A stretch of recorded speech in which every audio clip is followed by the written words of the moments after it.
Y les vamos a contar una más, el ventorro continuo, porque Compromís denuncia esto, que Carlos Mazón, GAM Pampers y su gabinete sigue pasando comilonas y las facturas son de miles y miles y miles de euros. Pedro Gómez, cuéntanos. Lo que denuncia Joan Baldoví de Compromís, que serían 22.000 euros de gastos de dietas, de cenas y de comidas las que habrían pasado al gobierno de la Generalitat el presidente Carlos Mazón, GAM Pampers y el vicepresidente Rovira. A la cabeza de este dudoso ranking, Carlos Mazón, 11.000 euros de cenas y comidas durante los 6 meses, unos 1.800 euros al mes. Atención a esto porque la denuncia hoy es de Compromís y el ventorro parece no haber terminado nunca. Atentos a lo que hoy denuncia la formación en Valencia. Échenle un vistazo a las polémicas comidas de quien el día de la Dana todavía estaba, y todavía no sabemos, ilocalizable tras el ventorro. Hoy conocemos las nuevas facturas del gobierno Mazón. Y esto es lo que hemos visto, y esto es lo que hemos conocido. Primero, Mazón, habíamos visto ya, ahora, 11.000 euros en comidas en los últimos meses. 11.000 euros. Habíamos visto algunos, estos servicios de gastronomía por 853 euros. La factura una a una la habíamos visto ya. Pero es que su delegado para la Dana, GAM Pampers, el hombre que ya vimos también cómo había pasado estas facturas de chupitos de 188 euros por chupito y de todo esto, hoy vemos que ha pasado facturas por valor de 6.000 euros en comidas, algunas por valor de 2.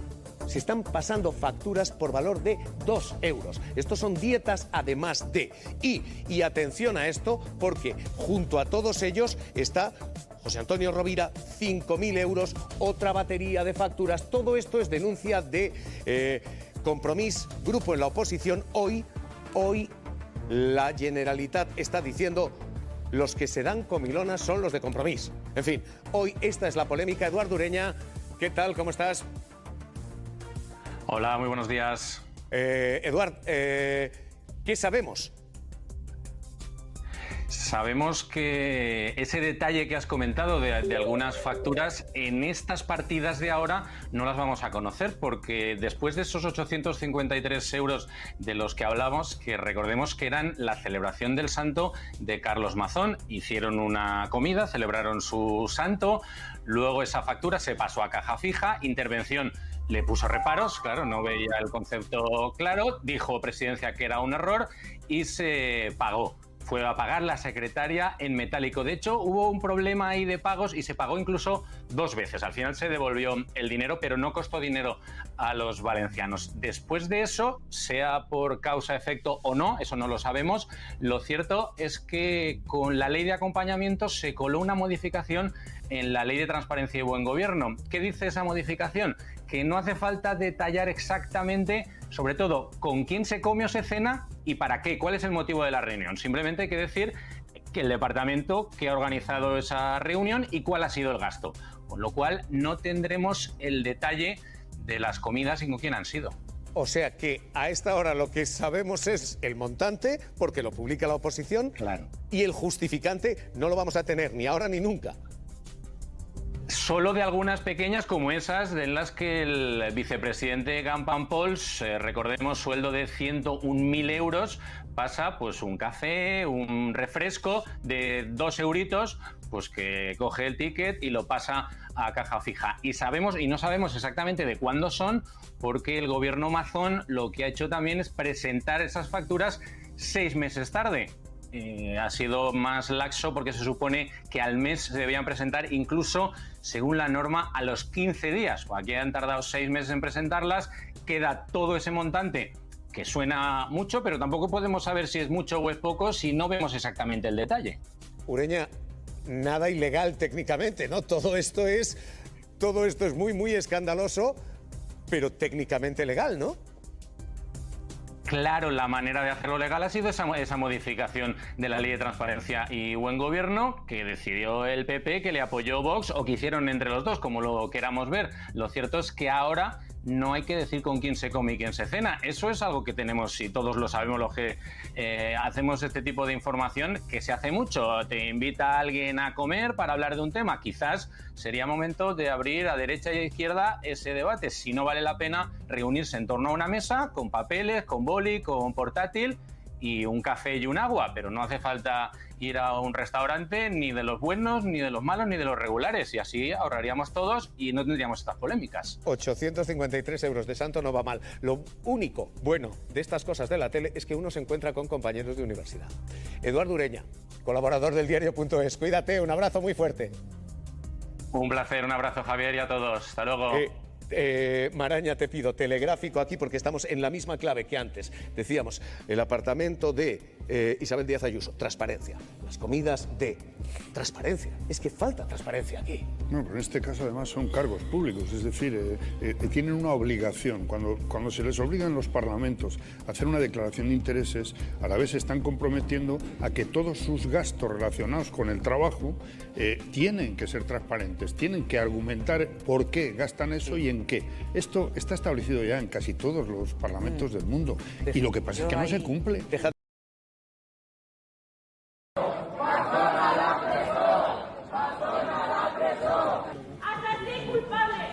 ¡Qué vergüenza! Mira qué cara se te queda. Ahí la llevas. ¡Huye, asesino, cobarde! ¡Cobarde! ¿Por qué no corrías cuando tenías que correr? ¡A la alarma! ¡Asesino! ¡Asesino! ¡Asesino! ¡Mazón, dimisión! ¡Mazón, dimisión! ¡Mazón, dimisión!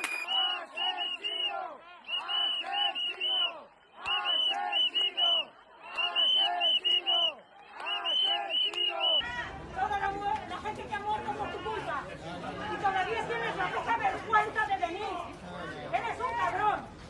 Te has cargado a toda la gente y todavía vienes con esa cara de hijo que tienes.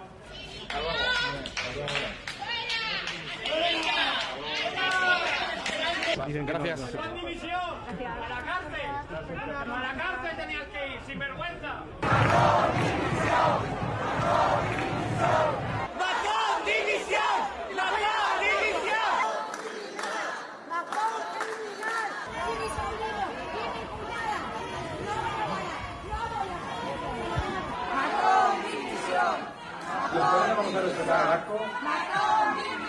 ¡Dimite ya! ¡Dimite ya! 2 horas tardaste en hacer la alarma. 2 horas. La gente muriendo. La gente muriendo. Y tú comiendo. Y tú zampándote una comida. Eres un incompetente. Eres un incompetente. No tienes vergüenza. La Universidad Politécnica de Valencia acaba de presentar ahora mismo el estudio que ha elaborado uno de sus investigadores sobre cómo funcionó la desinformación durante la Dana.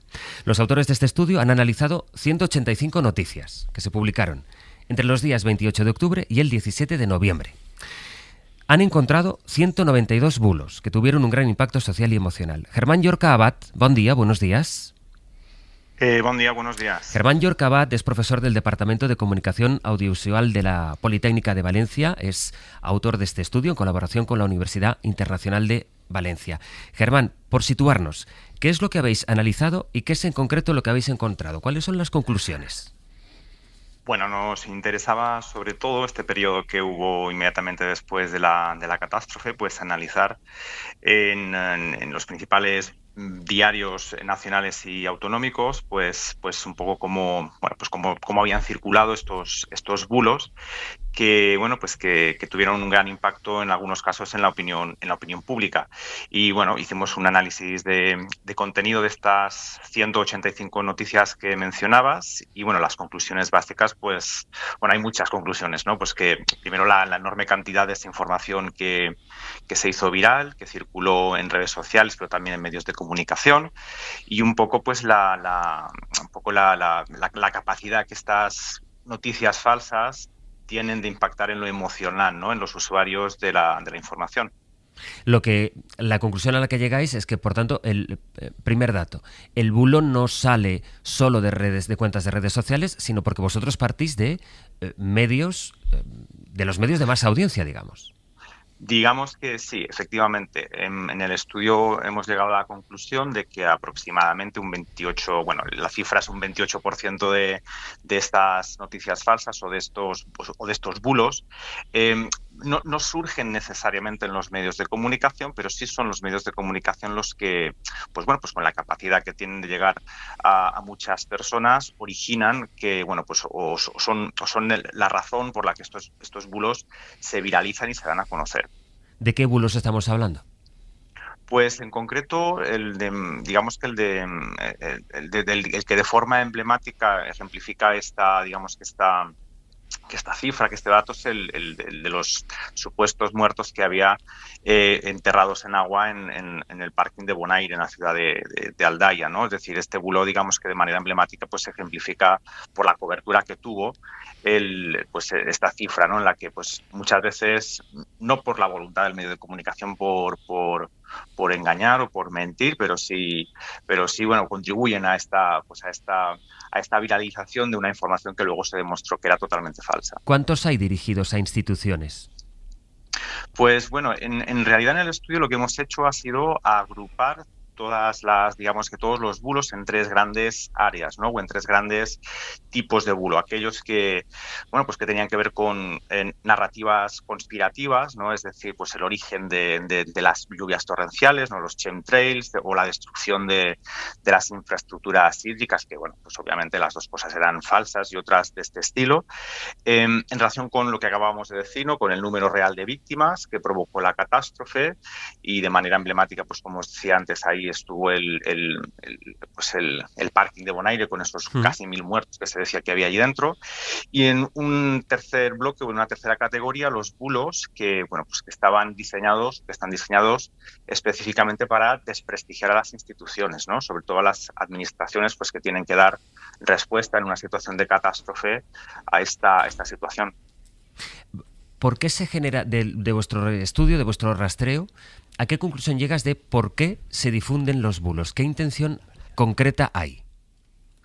Es una pregunta muy difícil de responder, y en la que, en nuestro estudio no hemos profundizado en esta pregunta concreta de por qué, pero sí se detecta, o sí se intuye, al menos acerca de, en relación con los datos que se obtienen, pues que hay una voluntad por dar una sensación o por transmitir o trasladarle a la ciudadanía una sensación de que todo está mal, de que todo funciona mal, ¿no? Es decir, y ahí se van colando imperceptiblemente pues algunos mensajes que ideológicamente además están en un espectro de ultraderecha, ¿no? Es decir, durante los días inmediatamente posteriores a la catástrofe en Valencia, pues circuló mucho este eslogan de solo el pueblo salva al pueblo, ¿no? Por ejemplo, y tiene que ver con esta intención que, insisto, es más una percepción que se intuye a partir de los resultados que una respuesta concreta al por qué, a quién beneficia esto, ¿no? A quién puede beneficiar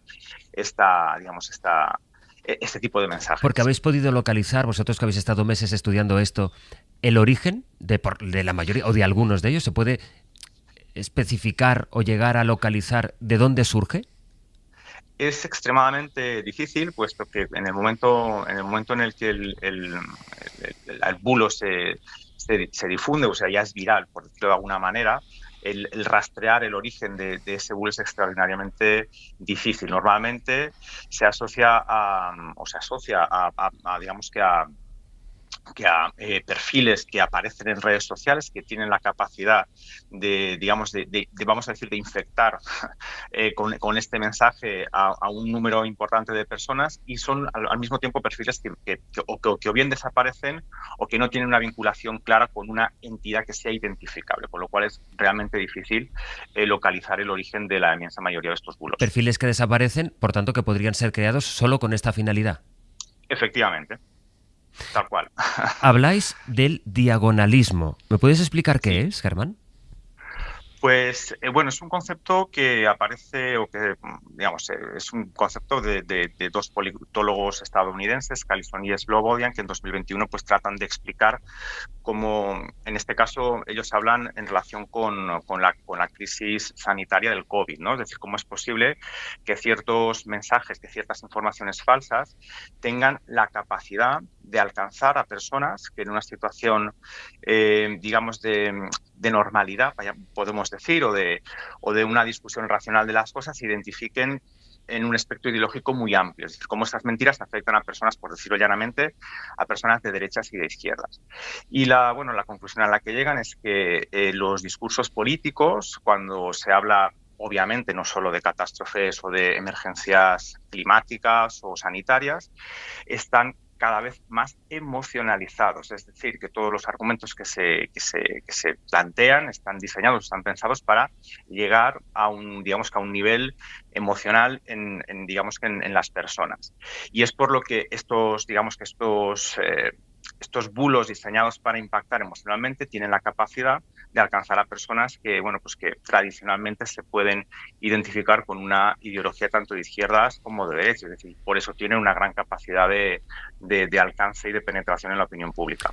Déjame hacerte, Germán, una última pregunta. Has estado ultimando este estudio mientras en España vivíamos otra emergencia climática. De hecho, ha sido una constante que estos días recordáramos algunos de los patrones de comportamiento, en muchos sentidos, que vimos durante la Dana. ¿Cuánto de lo que hemos visto estos últimos días en nuestro país te ha recordado a lo que tú estabas estudiando que sucedió en España durante la Dana? Pues lamentablemente muchas cosas. Es decir, pues por ejemplo el que, claro, en una situación de emergencia, y lo podíamos escuchar ahora mismo cuando estabais haciendo la entrevista antes de entrar yo en directo, ¿no? Es decir, como muchas veces pues la falta, por ejemplo, de que haya una información centralizada, de que, por ejemplo, básicamente que la ciudadanía sepa a qué atenerse, es decir, cuál es la información relevante, cuál es la información que de verdad es importante para hacer frente a esa catástrofe que están viviendo, es decir, para esa situación de emergencia que están viviendo. ¿Por qué? Sencillamente por una razón muy lógica, ¿no? Es decir, en estas situaciones se genera una necesidad por precisamente saber qué es lo que hay que hacer, qué ayuda es la que voy a recibir, cómo tengo que comportarme, cómo tengo que actuar para que al final la catástrofe tenga el menor impacto posible. La conclusión del estudio es que 3 de cada 4 bulos fueron contenidos falsos creados intencionadamente para engañar, y el 75% se difundieron por redes como X, Instagram o también por la aplicación de mensajería de WhatsApp. El autor de este estudio es el profesor del Departamento de Comunicación Audiovisual de la Politécnica de Valencia, Germán Llorca Abad. Muchas gracias y buenos días.